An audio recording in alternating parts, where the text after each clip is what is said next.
Baka ikaw ay naghahanap na rin ng negosyo, ng empleyado. Hindi na ba sapat ang iyong sinasahod? Lagi kang naghahabol sa bills, rat race, so trabaho, bayad utang, okay, magtatrabaho ulit, okay, bayad utang, magtatrabaho ulit.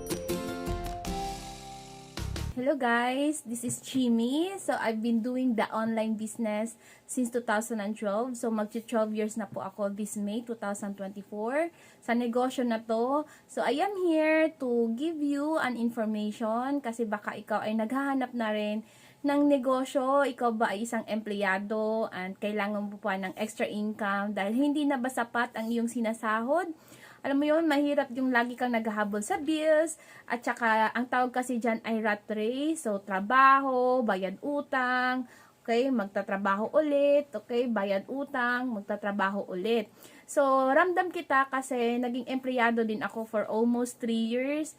Alam mo yun, meron kang gustong bilhin pero hindi mo mabili-bili kasi sa totoo lang, kulang pa even sa basic needs mo, okay? And single pa ako that time, hindi talaga siya sapat. That's the reason why naghanap ako ng mas maganda, okay? Ano pa ba yung ibang opportunity? So, nag-isip ako, and then nasubukan ko maging OFW, and hindi po ako nagtagal doon, and then I tried the business, and then I met this business.